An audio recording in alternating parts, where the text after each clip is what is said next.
आपने कभी सोचा है कि जब हम रात को सो जाते हैं तो हमारी आत्मा कहाँ जाती है?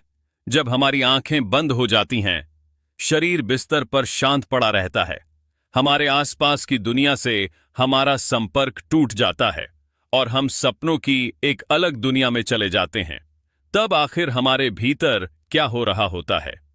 क्या सिर्फ हमारा शरीर सो रहा होता है या हमारी चेतना भी कहीं यात्रा कर रही होती है? और सबसे बड़ा सवाल, क्या आत्मा सच में सोते समय शरीर से बाहर निकल जाती है? अगर निकलती है तो कहां जाती है? क्या वह किसी दूसरी दुनिया में प्रवेश करती है? क्या वह अपने प्रियजनों से मिलती है? क्या वह पिछले जन्मों को देखती है, या फिर ये सब हमारे दिमाग द्वारा बनाए गए सपने हैं?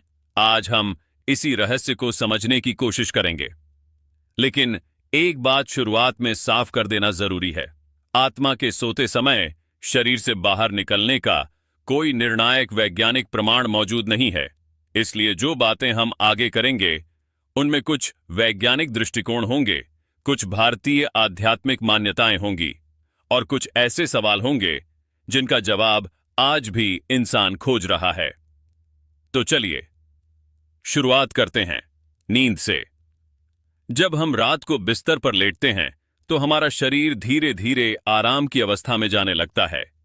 दिन भर की थकान, काम का तनाव, लोगों से हुई बातचीत, भविष्य की चिंता, सब कुछ धीरे धीरे पीछे छूटने लगता है। हमारी आंखें बंद हो जाती हैं, सांसें धीमी और नियमित हो जाती हैं, मांसपेशियां आराम करने लगती हैं और फिर हमें पता ही नहीं चलता कि हम कब सो गए। लेकिन दिलचस्प बात यह है कि नींद के दौरान हमारा दिमाग पूरी तरह बंद नहीं होता, बल्कि दिमाग नींद की अलग अलग अवस्थाओं से गुजरता रहता है। कभी हल्की नींद, कभी गहरी नींद और कभी ऐसी अवस्था जहां हमारे सपने बहुत ज्यादा जीवंत हो सकते हैं। इसी दौरान हम ऐसी दुनिया देख सकते हैं जो हमारी आंखें बंद होने के बावजूद हमारे सामने मौजूद होती है। हम किसी ऐसे व्यक्ति को देख सकते हैं जिससे वर्षों से मुलाकात नहीं हुई। हम ऐसी जगह पहुंच सकते हैं जहां हम कभी गए ही नहीं। हम आसमान में उड़ सकते हैं, पानी के ऊपर चल सकते हैं या अचानक किसी ऐसी जगह खड़े हो सकते हैं जिसे हमने कभी देखा तक नहीं। लेकिन सवाल यह है, ये दुनिया बनाता कौन है? हमारा दिमाग, हमारा मन, या जैसा कुछ आध्यात्मिक परंपराएं मानती हैं, हमारी चेतना? भारतीय दर्शन में मनुष्य को सिर्फ शरीर नहीं माना गया। हमारे शरीर के अलावा मन, बुद्धि और आत्मा जैसी अवधारणाओं पर भी गहराई से विचार किया गया है। शरीर दिखाई देता है, मन दिखाई नहीं देता, लेकिन हम उसके विचारों को महसूस करते हैं। और आत्मा आध्यात्मिक परंपराओं में एक ऐसे तत्व के रूप में समझी जाती है जो शरीर और मन से अलग है। शरीर बदलता है, हमारे विचार बदलते हैं, हमारी भावनाएं बदलती हैं, हमारी उम्र बदलती है, लेकिन हमारे भीतर एक ऐसा अनुभव बना रहता है कि मैं वही हूं। इसी को लेकर एक बहुत बड़ा सवाल उठता है। अगर शरीर बदल रहा है, मन बदल रहा है, तो फिर वह मैं कौन है? क्या वही आत्मा है? भारतीय दर्शन में चेतना की 3 अवस्थाओं की चर्चा बहुत महत्वपूर्ण मानी गई है। पहली, जागृत अवस्था। जब हम इस दुनिया को देखते हैं, लोगों से बात करते हैं, काम करते हैं, अपने शरीर को महसूस करते हैं। दूसरी, स्वप्न अवस्था। जब हमारी आंखें बंद होती हैं, लेकिन हमारे भीतर एक पूरी दुनिया दिखाई देने लगती है। और तीसरी, सुषुप्ति यानी गहरी नींद।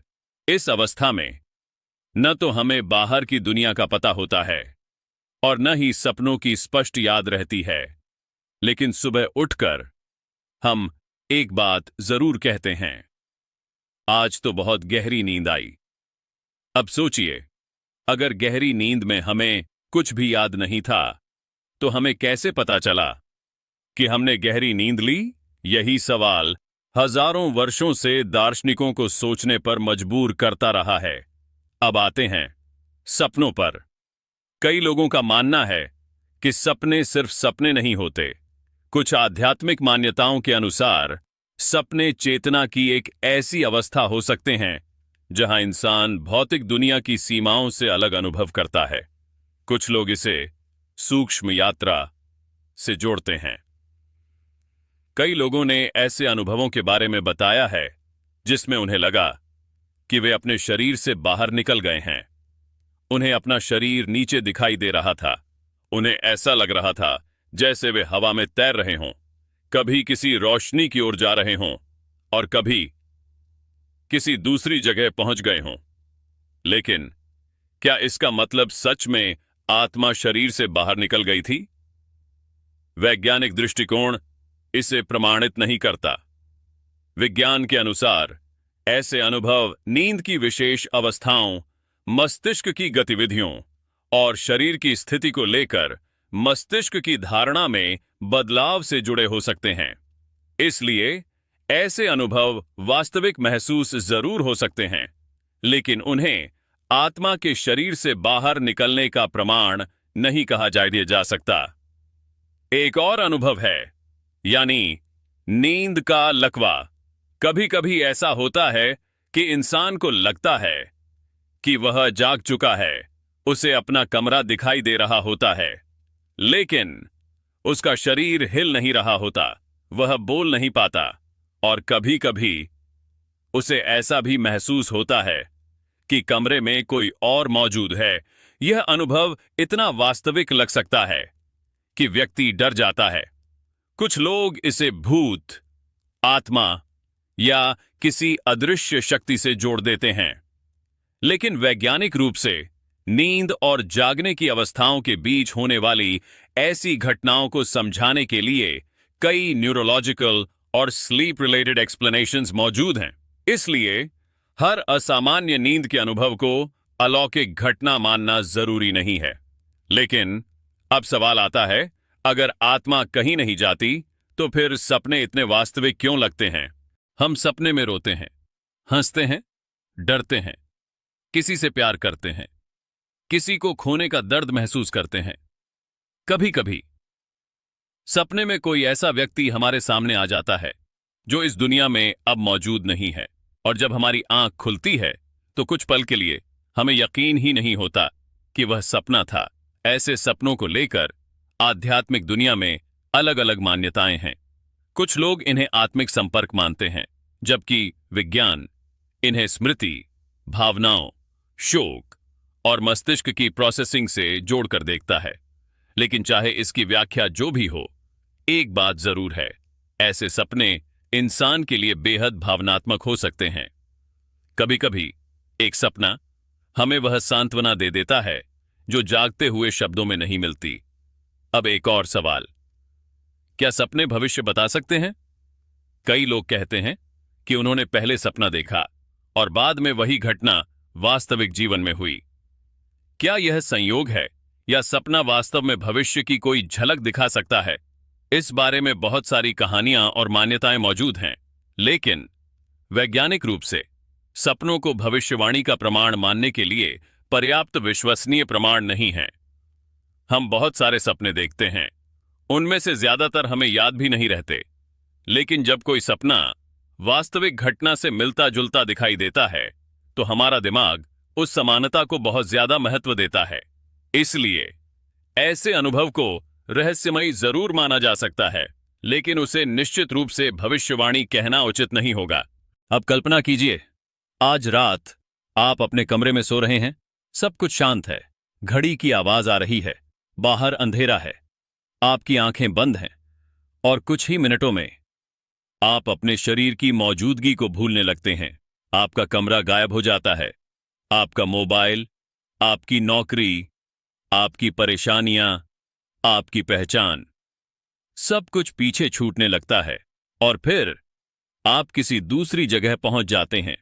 आपके सामने एक पहाड़ है, ढाल है, आसमान बहुत साफ है, हवा चल रही है और सामने एक ऐसा व्यक्ति खड़ा है जिसे आपने वर्षों से नहीं देखा। वह आपको देखकर मुस्कुराता है। आप उससे बात करते हैं, आप उसे छूते हैं, आपको लगता है कि वह सच में आपके सामने है, और तभी आपकी आंख खुल जाती है। कमरा वही है, बिस्तर वही है, घड़ी वही है, लेकिन आपका दिल अभी भी उस सपने में अटका हुआ है। तो सवाल उठता है, क्या वह सिर्फ सपना था, या आपकी चेतना ने कुछ और अनुभव किया? इस सवाल का अंतिम उत्तर हमारे पास नहीं है, और शायद यही इस विषय को इतना रहस्यमयी बनाता है। विज्ञान कहता है, नींद मस्तिष्क और शरीर की एक जटिल जैविक प्रक्रिया है। आध्यात्मिक दर्शन कहता है, मनुष्य केवल शरीर नहीं है, और आत्मा शरीर से अलग एक गहरी वास्तविकता हो सकती है। दोनों दृष्टिकोणों के अपने अपने प्रश्न हैं, और दोनों के बीच अभी भी बहुत कुछ ऐसा है जिसे हम पूरी तरह नहीं समझ पाए हैं। तो अगर आत्मा को माने, तो क्या आत्मा सोती है? कई आध्यात्मिक परंपराओं के अनुसार नहीं, शरीर सोता है। मन की गतिविधियां बदलती हैं, सपने आते हैं, सपने चले जाते हैं, लेकिन आत्मा एक साक्षी की तरह बनी रहती है। जैसे एक नदी बहती रहती है, और उसके किनारे खड़ा कोई व्यक्ति उस बहाव को देखता रहता है, वैसे ही जागना, सोना, सपना देखना, इन सबको चेतना की अलग अलग अवस्थाएं माना जा सकता है। इस दृष्टि से देखें तो शायद सही सवाल यह नहीं है कि आत्मा सोने के बाद कहां जाती है, बल्कि सही सवाल यह है कि क्या आत्मा वास्तव में कहीं जाती भी है? शायद आत्मा कहीं नहीं जाती। शायद केवल हमारी अनुभूति बदलती है। दिन में हम बाहरी दुनिया देखते हैं, रात में हम सपनों की दुनिया देखते हैं, और गहरी नींद में हम दोनों से कुछ समय के लिए दूर हो जाते हैं। लेकिन सुबह हम फिर वापस आ जाते हैं, अपनी पहचान के साथ, अपने नाम के साथ, अपनी यादों के साथ, अपनी जिंदगी के साथ। और शायद यही नींद का सबसे बड़ा रहस्य है। हर रात हम अपनी दुनिया को कुछ घंटों के लिए छोड़ देते हैं, लेकिन सुबह हम फिर उसी दुनिया में लौट आते हैं, बिना यह जाने कि उन घंटों में हमारे भीतर वास्तव में क्या हुआ। शायद हमने केवल सपना देखा, शायद हमारा दिमाग यादों को व्यवस्थित कर रहा था, शायद हमारी चेतना एक अलग अवस्था में थी, या शायद अस्तित्व के बारे में अभी हमारी समझ बहुत छोटी है। इसलिए आज रात जब आप सोने जाएं, तो एक बार अपनी आंखें बंद करने से पहले खुद से पूछिएगा, मैं कौन हूं? आपका शरीर, आपका मन, आपके विचार, आपकी यादें, या इन सबको देखने वाली कोई ऐसी चेतना जिसे आप महसूस तो कर सकते हैं, लेकिन पूरी तरह समझ नहीं सकते? शायद आत्मा की सबसे बड़ी यात्रा किसी दूसरे लोक में नहीं होता रही होती। शायद वह यात्रा हमारे भीतर ही होती है। तो अगली बार जब रात के सन्नाटे में आपकी आंखें बंद हों और आप धीरे धीरे नींद में उतर रहे हों, तो डरिए मत, क्योंकि नींद हमारे शरीर की प्राकृतिक जरूरत है। सपने हमारे अनुभव का एक रहस्यमयी हिस्सा हैं, और आत्मा, अगर आप उसमें विश्वास रखते हैं, तो शायद वह कहीं जाती नहीं। वह बस शांत रहती है, साक्षी बनी रहती है, और सुबह जब आपकी आंखें खुलती हैं, तो आपकी जिंदगी फिर से शुरू हो जाती है। लेकिन एक सवाल फिर भी वहीं रह जाता है, सोने के बाद आत्मा कहां जाती है? शायद इसका जवाब किसी किताब में नहीं है। शायद इसका जवाब किसी प्रयोगशाला में भी नहीं है। और शायद इसका जवाब खोजने के लिए हमें बाहर नहीं, अपने भीतर देखना होगा। क्योंकि कभी कभी सबसे बड़े रहस्य हमारे आसपास नहीं होते, हमारे भीतर छिपे होते हैं। और आत्मा का रहस्य शायद उन्हीं रहस्यों में से एक है। अगर आपको यह कहानी पसंद आई हो तो वीडियो को लाइक करें और ऐसे ही रहस्यमयी विषयों के लिए चैनल को सब्सक्राइब करना न भूलें। क्योंकि अगली कहानी में हम फिर मिलेंगे एक ऐसे रहस्य के साथ जिसका जवाब शायद आपने कभी सोचा भी नहीं होगा। तब तक अपना ख्याल रखिए और शुभ रात्रि है।